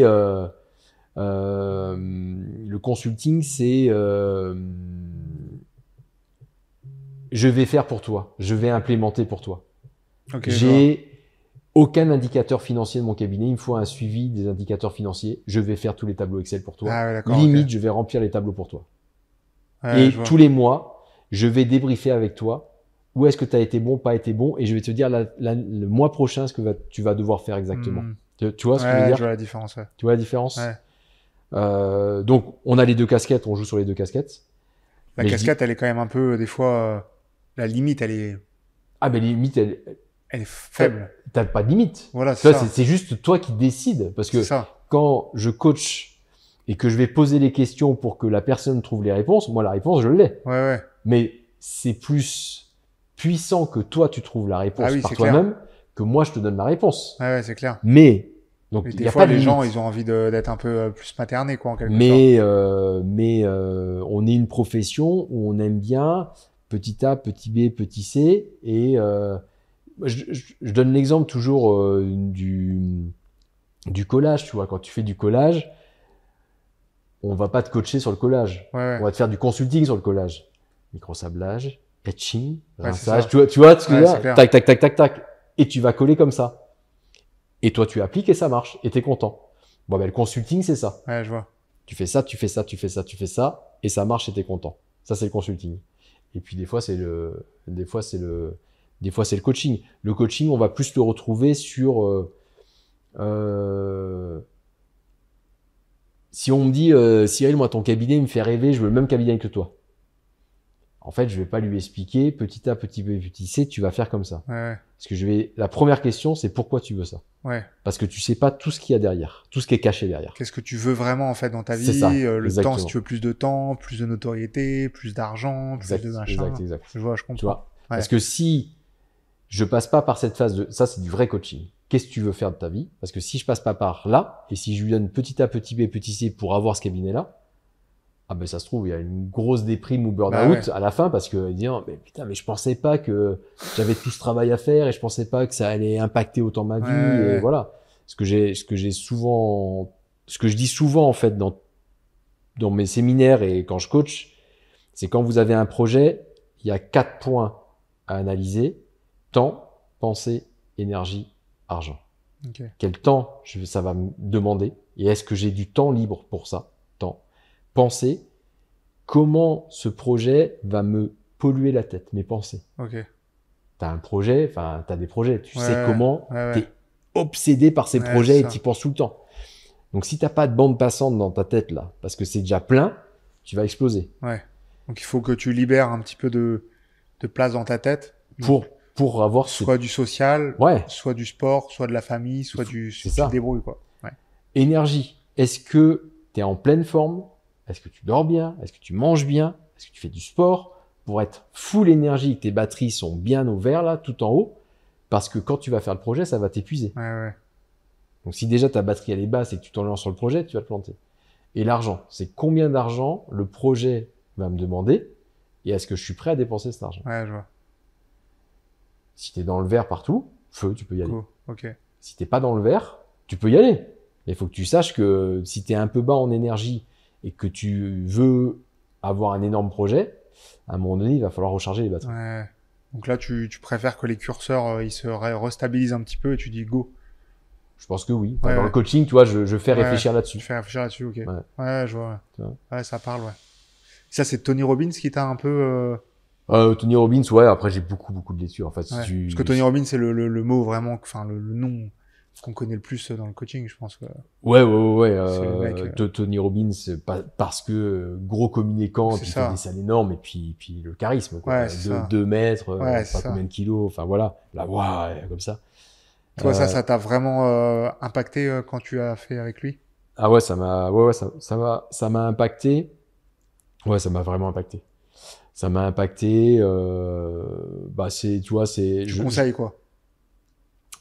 Oui, je conseille. Ou t'en as un autre à conseiller? Quelque chose vraiment, par exemple, si t'avais quelqu'un qui voudrait faire un peu de développement personnel ou autre que du dentaire, tu conseillerais Tony Robbins m'a beaucoup apporté, donc Ouais. voilà. Mais ça reste à l'américaine, donc il faut aimer cette Ouais, mentalité américaine qui peut être, pour nous Français, des fois un peu trop extrême. un peu too much. Ouais, un peu too much, exactement. Il y en a un qui est beaucoup plus soft, mais je trouve brillant, c'est Jack Canfield. Ok. Je le trouve très très bon. Il y en a un que je trouve qui a été le mentor de Tony Robbins, donc il est plus là, mais il y a des vidéos qu'on peut écouter, il y a ses livres, c'est Jim Rohn. Jim Rohn, ok. pour moi, c'est au-dessus. Ok. Moins connu parce que Ouais. parce que pas plus Moins là, de réseau, tu vois, moins de réseau. Ouais, c'est clair. Mais Jim Rohn, il est très très fort. Ouais. Ok. Jim Rohn, Jack Canfield, Tony Robbins. Et quand tu as fait ça, tout ce que tu vas voir après en français, en fait, c'est des pâles copies Ouais. de ça, tu vois. Ouais, Et je donc, vois. donc en fait, dès que tu vois les francophones, tu fais, Ouais, je voilà. Parce que tu as vu le truc américain qui t'a Ouais. envoyé très haut. Maintenant, si tu parles pas anglais, il y a des francophones qui font pour voir un peu, tu vois, Franck Nicolas, je pense que c'est pas nul, tu vois. Ouais. Tu vois. Ok. Voilà. Mais quand t'as fait, en fait, pour moi, c'est juste des copies de Ouais, Tony je vois. Robbins, quoi. Et même en dentisterie, parce que tu t'es formé aux États-Unis, ça veut dire qu'ils ont quand même à chaque fois de l'avance sur nous. Donc au final, tu conseillerais aussi à quelqu'un d'aller vraiment essayer de se former un petit peu aux États-Unis ou dans un autre pays et revenir en France? Sur le développement personnel? Non, là même sur le côté dentisterie. Non, sur le dentisterie, aujourd'hui, je dirais pas d'aller aux États-Unis. Ah ouais, maintenant Non. c'est revenu un peu en Europe. Ouais. Ok. Franchement, je dirais pas d'aller aux États-Unis. J'irais faire un tour au Brésil. Ok. Sur la partie esthétique, Ouais. il touche un peu. Ouais. Après, on parlait de Florine. Il y a aussi Florine qui est. Il y a roumain, la je crois, partie Florine Cofard, Roumanie, c'est où ça. ils sont très très bons. Les Italiens sont très très bons. Ouais. Les Espagnols, en ce moment, sont en train de Ouais. sortir, sont aussi très très bons. Ouais, donc l'Europe a quand même un Ouais, bon ouais. berceau. Non, Il y a plus besoin d'aller aux aujourd'hui, États-Unis forcément pour toi. Enfin, pour Ok. moi, quand on me demande, j'ai non, aujourd'hui, pas la peine d'aller aux États-Unis. Ouais. Pas la peine d'aller aux États-Unis. Aujourd'hui, Puis même en France au final. et en Parce France, que- on a aussi des très très bons. Hein. Ouais, tu vois, on parlait de. Bah, il y a toi, il y a Marie-Clément, Oui, Renaud Marais, Renault, enfin, tu vois, il y en a non, quand il y a, même plein. Ouais. en France, il y a des très bons. Après, si on veut sortir en Europe, c'est déjà super Ouais, bien, je trouve. ok. Ouais, il y a vraiment des très bons. On parle juste un petit peu de ta vie personnelle. Ouais. Parce que là, je pense qu'on a déjà bien parlé. Comment t'arrives, tu parlais de la gestion du temps, comment t'arrives à gérer tout ça? Parce que t'as 4 enfants, du coup, tu me disais. Ouais. Dont 3 très rapprochés. Enfin, surtout au début, maintenant ils sont un peu plus grands, mais au début Ouais. c'était peut-être un peu chaud. Alors, Puis là, c'est un bébé au final. 2 ans et demi, ouais. Ouais. Ouais. Alors, aujourd'hui, c'est assez facile parce que mes 3 grands sont essentiellement à Paris, Ok. en études supérieures. Donc je les ai pas à la maison. Ils Et sont en post-bac là, du coup. Ouais. Ok. Ma fille est en 5e année à l'EM Lyon. J'ai un Ok. fils qui est en master agriculture à Kedge et un autre qui est à AgroParisTech en 3e année. Donc, tu vois, enfin, Ouais. voilà, ça roule. Ça déroule, Ils ont ouais. leur vie. J'essaye d'avoir du temps avec eux. Tu vois, là, ça a sonné. Tu vois, le téléphone a sonné. Pourquoi? Parce que je vais manger avec eux, parce qu'ils sont là en vacances. Ah, tu vois. ouais. Donc, on va finir tranquillement. Il n'y a rien de pressé, tu vois. Mais après, je vais aller manger. Ouais. Je fais attention à ça, tu vois. Ouais, ok. Mais c'est quand même beaucoup plus simple que quand ils étaient petits, parce que c'est sûr. là, c'était. Parce que là, pour tous les projets et tout, ça devait être quand même. Ouais, c'était chaud. Ouais. C'était chaud. Je gère mon temps à l'année. Ok. Là, si tu me demandes en 2026, j'ai pas mon planning là, sinon je vous l'aurais montré avec plaisir. 2026, en fait, je sais déjà quand je fais les confs, quand je travaille, quand je suis en vacances, tout est planifié. Ok. Alors quand je dis ça, il y a des gens qui vont dire ouais mais ça, il y a pas d'imprévu. Si, il y a des imprévus. Il y a des vides dans mon planning qui sont des imprévus, mais les choses importantes de ma vie sont déjà planifiées. Oui, parce que là, on l'avait pas planifié et au final, c'était dans un vide. Tu vois, c'était dans un vide. C'était pas planifié. Bah et c'est quand il y a une semaine, 15 jours, c'était vraiment. Je suis sur Bordeaux. Je suis sur Bordeaux. Et voilà, parce que j'ai du vide. Ouais. Donc, dans mon planning, il y a du vide qui me permet d'avoir des opportunités comme ça. Ouais. Donc, faut pas imaginer que mon planning, il est rempli et que après, des copains m'appellent en disant tiens, je sais pas, tu veux aller voir un match de rugby et que je vais dire non. Non, des fois je vais dire non parce que j'ai un truc de prévu, mais le truc qui était prévu est plus important que d'aller voir le match de rugby. C'est une question de priorité. Donc je gère mon planning en fonction de mes priorités. Donc il y a une chose que je dois planifier bien à l'avance, c'est toutes mes confs. Parce que ceux qui m'invitent ont besoin de savoir. Et que c'est sûr que si tu m'appelles en disant est-ce que dans 3 mois tu peux faire une conf, ça va être sûrement non, tu vois. Et après je me mets des règles, c'est-à-dire que des confs hors de Bordeaux, j'en fais pas plus d'une par mois. Et encore, c'est beaucoup. Parce que ça te fatigue et parce que j'ai plus envie. Parce que pendant que je suis pas là, enfin pendant que je suis à la conf, je suis pas avec ma famille. Et que ma famille est importante. Tu vois. Donc il y a des règles. Et donc, il y a des confs auxquels je dis non. Tu vois, là on me propose une conf qui est hyper emballante. À Stuttgart, en Allemagne, là, une conf où les derniers conférenciers, ça a été John Coyce, Pascal Magne, Eric Van Doren, Florian Coffard. Et là, il m'invite. Donc là, il y a l'ego qui parle un peu. Tu vois. Là, j'ai le contrat et je l'ai pas signé encore. Parce que faut que j'aille à Stuttgart et en fait je suis en train de me poser la question parce que je réfléchis comme ça dans mes projets, qu'est-ce que ça m'apporte? Est-ce que ça me rapproche de mes projets? Est-ce que ça construit quelque chose pour mes projets? Et pour l'instant j'arrive pas à trouver. J'arrive pas à trouver parce que la conf va être en anglais, ça va pas me rapporter, je fais pas des confs après en anglais, enfin je vais faire la conf en anglais mais derrière il va pas y avoir un groupe de 10 Allemands qui vont venir à Bordeaux pour suivre un cours d'occluso que je fais quoi.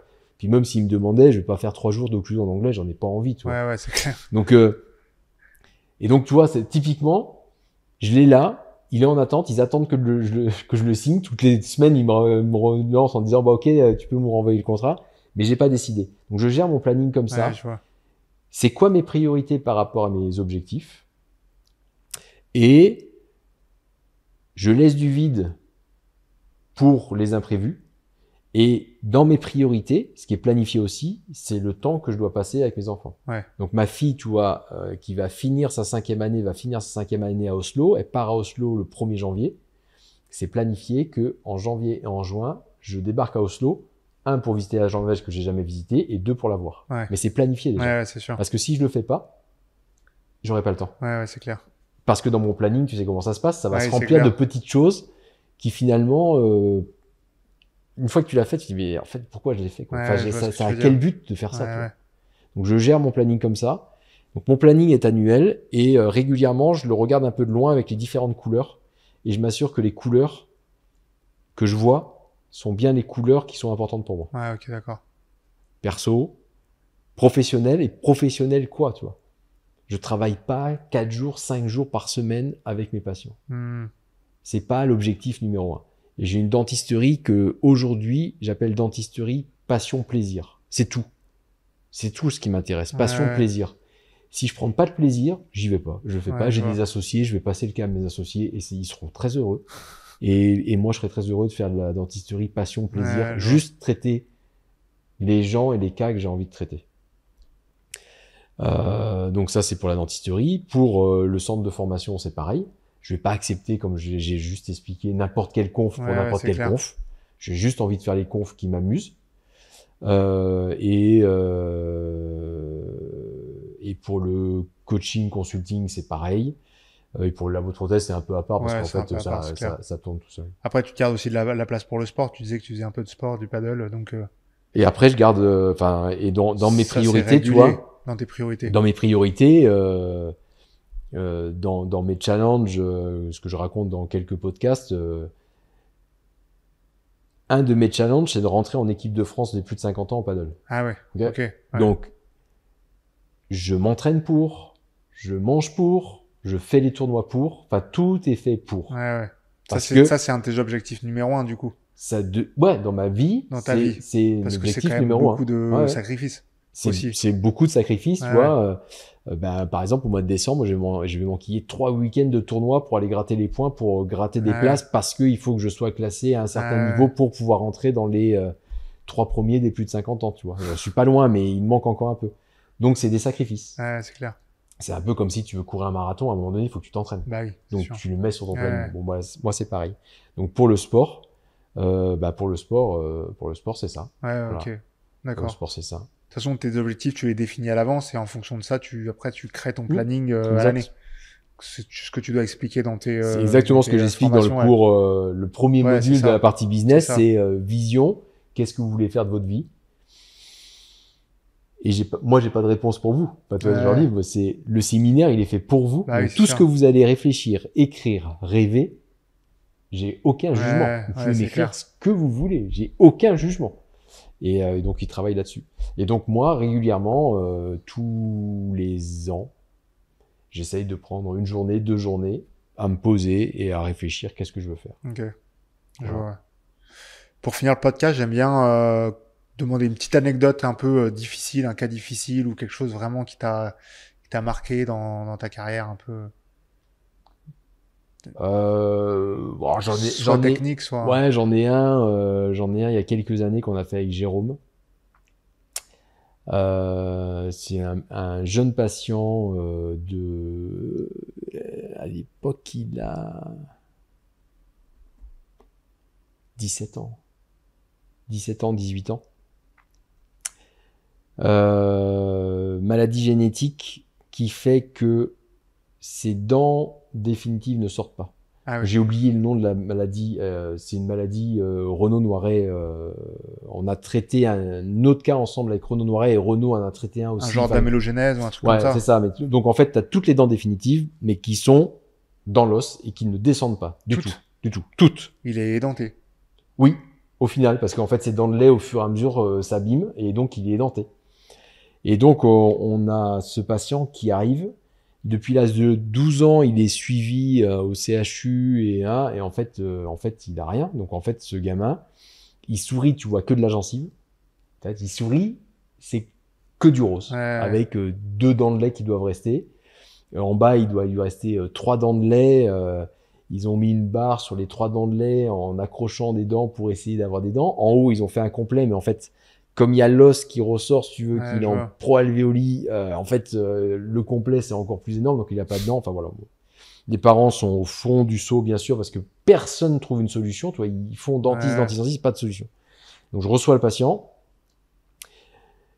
et on décide d'implanter. Et on décide d'implanter en passant à travers les dents. Ok. Donc, il y a toute la chirurgie. À l'époque, on n'est pas digital. Et il avait 18 ans, 17-18 ans. Ouais, 17-18. Et donc, je dis au patient, mais surtout à ses parents, pour moi, faut pas extraire, parce que si j'extrais, j'enlève tout l'os, et là, je sais même pas où on va. Enfin, tu vois. Je lui dis, poser des implants à travers les racines, ça a été fait. Sur autant de dents, j'ai pas lu, mais sur une dent, une canine, tu sais que tu vas... ça a été fait. En une canine ectopique, je dis, ok, on doit pouvoir faire ça, voilà. Et on fait toute la planif. Donc, en fait, il y a humainement comment on le transforme, parce que j'ai les photos avant-après, si tu veux, c'est juste extraordinaire. Bien sûr, la reconnaissance à vie des parents, enfin, tu peux pas imaginer. Ouais, c'est clair. Et techniquement, il y a comment, parce qu'on a fait ça, extraction des dents de lait, résection osseuse, on est sorti en FP1, donc en fait, l'os, je l'ai remodelé en recréant toutes les papilles, tu vois, et tout ça, on l'avait en non digital. Ah ouais. C'était en 2013, 2012, on a fait ça avec Jérôme. Donc, on a fait toute la simulation sur le plâtre. Donc, sur le plâtre, je designais, tu vois, les papilles osseuses pour qu'ensuite la gencive redescende. Bien sûr, quand on redesignait l'os, à un moment donné, on voyait les racines apparaître, mais les racines étaient ankylosées, donc c'était impossible d'aller les chercher. Ouais, c'est clair. Enfin bon, techniquement hyper dur, et on arrive à sortir le cas qui est juste fou. Ouais. Franchement, c'est juste fou. À chaque fois que je le présente plus ce cas, mais que je le présentais en conf, j'avais une larme qui coulait. Ah ouais, vraiment, c'était parce qu'il y avait le service rendu, tu vois. Ouais, je vois. J'ai pas vécu ça à un autre moment, même si je redis avec Renaud, on a retraité, Renaud est venu traiter une fois même type de patient, mais on l'a fait en digital avec Renaud et voilà. C'était sur une autre patiente, Emma. Le premier c'était Quentin. Et donc sur Emma, c'est pareil, c'était émouvant aussi, mais sur Quentin, je pense que la difficulté technique et le plaisir d'avoir réussi l'intervention à être exactement où il fallait et quand il sourit, on a l'impression que c'est ses dents. Ça c'était fou, ça. C'est là tu te dis pourquoi mais là je fais vraiment ce métier pour quelque chose. Tout le monde, quoi. Toi Jérôme, il était là. Enfin, je pense qu'on a tous pleuré à la fin. Vraiment, on est tous tellement émus d'avoir rendu ce service-là, tu vois. T'as changé la vie de quelqu'un. Ah ouais, mais tu sens que t'as changé la vie de quelqu'un. T'as changé la vie du patient, t'as changé la vie des parents. C'est clair. Putain, là tu dis, c'était cool. Je sers à quelque chose. C'est clair. Et j'ai des cas soi-disant complexes, j'en fais beaucoup. Je fais que ça. Comme je te disais, je ne traite que des grosses réhab. T'es content, tu sens que tu rends service, mais pas à ce point-là. Là, ça va être gros. Derrière, il y a toute une histoire. J'allais dire, c'est comme t'as sauvé une vie, mais non, je pense que sauver une vie, c'est encore au-dessus. On va rester, c'est que des dents, toi. Oui et non, parce que quelqu'un qui est comme ça, il peut être amené à se suicider. Oui, donc au final, t'as peut-être sauvé une vie en quelque sorte. Ah, mais en fait, et tu vois après, je suis d'accord avec toi, complètement. Et tu vois après, et pour Emma, que Renaud a soigné, c'était la même chose. Tu vois, après, ils ont un copain, ils ont une copine. C'est ça. Ils viennent avec, ils ont un boulot, parce qu'il n'avait pas de boulot, tu vois. Ils ont un boulot, ils ont une vie sociale, et tu dis, transformer sa vie, quoi. Je suis arrivé là un petit peu en avant, j'ai regardé le petit livre que tu as en salle d'attente. Les avant-après, et les après, mais je me demande, ils sont tous pimpés. Ils ont tous soit des plus belles coiffures, soit des boucles d'oreilles hyper stylées. Et on demande rien, tu vois. Ah ouais, je me suis même demandé, mais est-ce qu'ils leur demandent pour la photo finale de se pimper pour les photos? Pas du tout. On demande toutes les photos. Les mecs, ils font un looking. Ouais, complètement. Ouais, ils font un looking et tu demandes rien. Tu transformes des vies. Tu changes vraiment le mindset des personnes, quoi. En fait, tu prends des gens qui ont un vrai complexe et tu vas leur enlever ce complexe. Et on le perçoit pas assez. Tu vois, on le perçoit pas assez. C'est sûr. Comment ça peut avoir un impact, tu vois. On entend quelquefois, finalement, tu sais, je vois pas pourquoi t'as fait des facettes, parce que t'aurais pu faire, tu vois, sur un truc paro, tu vois, où t'as un truc paro, où tes paros en phase un peu terminale, mais tu peux encore garder les dents un peu, puis finalement, moi, je vais prendre la décision, je vire les dents, je mets les implants, on refait le sourire, tu vois, on y va. Et là, tu vas pouvoir avoir une discussion entre professionnels qui disent, mais tu vois, les dents, t'aurais pu les garder un peu. Ouais, mais regarde les espaces, les triangles noirs qu'il a. Imagine comment cette personne, quand elle mange, ça se coince à chaque fois. Quand elle va au resto, ça se coince entre les dents. Imagine comme c'est compliqué. Et ça, je pense que... Je suis d'accord qu'il y a un moment... Il faut y aller, la bascule, c'est le mec qui a des infections tout le temps. Il n'arrive pas à passer brossette, il passe des trucs comme ça. La limite, des fois, faut quand même un mec qui dise... c'est ça. Quoi. Et en fait, les patients attendent ça à un moment donné. Ils en peuvent plus, tu vois. Ils en peuvent plus et on va encore garder un peu. Enfin, si t'écoutes le patient, à un moment donné, il en peut plus. C'est sûr. Et quand t'oses dire, ok, on y va, c'est bon, on y va. Et là, tu changes la vie du patient. Et là, ils se retrouvent, ils arrivent, ils ont changé de coiffure, ils sont maquillés mais pas comme avant, ils ont des boucles d'oreilles alors qu'ils n'avaient pas les boucles d'oreilles avant. Enfin, toi, tu le vois ça aussi? Je fais peu attention à ça. Je suis un technicien, moi. C'est-à-dire que je suis très technique. Je suis pas, ça va sûrement faire rire des gens, mais c'est pas grave. Je suis pas un empathique. Je suis un technicien. Quand je bosse, je parle pas beaucoup. Je vois. Tu vois. Par contre, mon équipe est une équipe d'empathique. Moi, je bosse exactement pareil. C'est pareil que voilà. Mes assistantes sont très très accueillantes, très empathiques. Ouais, je vais dire bonjour et go, on y va. Quoi. Ouais, voilà, ouais. Ok. Bon, donc ça te parle. Ouais. Ok. Bon, moi, je suis comme ça. Ce qui fait que je fais pas trop attention à ça. Ouais. Donc, quand on arrive au shooting final où je vais contrôler que tout va bien, que le patient est content et qu'il me dit ouais, c'est super. Derrière, pour moi, le job il est fait. Ouais, donc, je vais pas faire attention à ça, tu vois. Et derrière, par contre, mes assistantes, comme je t'ai expliqué, c'est elles qui font les photos et tout. Donc, elles, oui, elles vont faire attention à ça. Elles vont dire, parce que c'est des empathiques. Ouais, vous avez changé la coiffure, ça vous va hyper bien et tout. Enfin, voilà, elles vont, voilà. Ça. Et elles ont ce rôle-là. Et c'est pour ça que je m'entoure d'empathiques, tu vois. Parce que si je m'entourais de gens comme moi, putain, on serait un cabinet hyper froid, tu vois. C'est très bon, techniquement très bon. Bonjour, on y va. Tu vois. Ouais, c'est clair. Non, mais c'est normal, c'est chacun son rôle aussi, c'est important. Ouais, complètement. Comme ça, ouais. Ah ouais. Enfin, moi je le sens comme ça. Moi aussi, c'est. Je le vis comme ça. J'ai structuré mon équipe comme ça. Ouais. Et quand je recrute les gens, tu vois, je fais très attention, pas au savoir des personnes, parce que les personnes, elles vont apprendre, elles vont tout apprendre.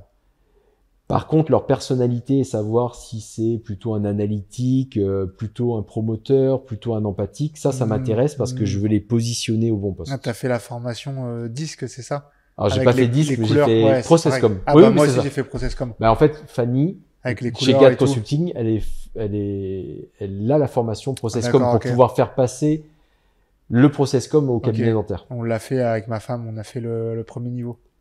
Tout le cabinet ici est passé en Processcom. Ah, donc, je connais les personnalités de tout le monde et je sais comment parler à tout le monde. Ouais, je vois, Et donc, quand tu as fait Processcom, tu te marres parce que tu dois être analytique. Ouais. Ok. Ouais. C'est bleu, c'est ça? C'est bleu. Ouais, moi, je suis bleu, ouais. Quand tu es analytique et que tu parles à un orange qui est un empathique, en fait, on se comprend pas. On est deux mondes différents. Ouais, c'est clair. Et mais quand tu connais ça, tu te marres après. Ouais, voilà. c'est clair. Voilà. Donc, je comprends pourquoi mes assistantes me demandent le matin comment je vais, alors que moi, j'en ai rien à fiche.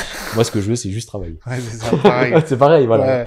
Et donc, conseil, faites de la formation Processcom et passez vos équipes à la Processcom parce que en communication et management, moi, j'ai passé un niveau supérieur dans le management avec ça. Ouais. Ok. Dernière petite chose, et après on va conclure là-dessus. Est-ce que tu aurais quelqu'un à me conseiller pour une autre interview, un podcast, quelqu'un que tu aimerais voir dans ces épisodes? Écoute, t'as fait Stéphane? Ouais. Stéphane, Marie-Clément, j'ai bientôt Renaud Noiret. T'as bientôt Renaud. Ça, c'est les gens proches avec qui je travaille. Ouais. Après, pour moi, c'est Lyon. Là, sur Bordeaux, j'ai Camille Leland demain. Ouais, ok. Qui est passé ici. Ok. Qui a bossé ici pendant quelques années avant de monter son cabinet. Il y a Jeanne Balavignac, je sais pas si tu connais. Ouais, ok. Je vois. Comme elle était de Lyon, moi, je la connais là. Ok. T'as après Scan & Stock. Ah ouais. Tu peux, Pierre-Jean, tu peux y aller. Ok. J'avais déjà eu un contact, mais on n'avait pas réussi à se capter. Ouais, Pierre-Jean, tu peux y aller. En plus, il a été coaché par l'archevêque. Exact. Ouais. Entre autres. Entre autres, ouais. Bah, tu peux y aller. Je suis l'archevêque pas mal sur les réseaux, c'est pour ça. Entre autres, tu peux y aller. Ok, parfait. Il est très cool, vraiment. Il a une belle boîte. Il développe sa boîte.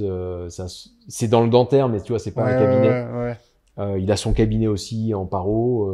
Non, tu peux y aller. Ouais, Pierre-Jean. Bon, bah, parfait. C'est bon? Ouais, parfait, nickel. Merci bon, bah, beaucoup. merci à tous. Merci beaucoup. Salut. À bientôt. Salut. Merci d'être resté jusqu'à la fin de ce podcast. J'espère que ça t'a appris plein de choses, comme moi je l'ai appris avec cet intervenant vraiment de très haute envergure. N'hésite pas à liker, t'abonner et mettre un petit commentaire, ça me ferait super plaisir et permettre à l'algorithme de faire exploser cette chaîne. J'espère vraiment qu'on atteindra les plus de 1000 abonnés, voire 2000, et ça, ce sera vraiment grâce à toi.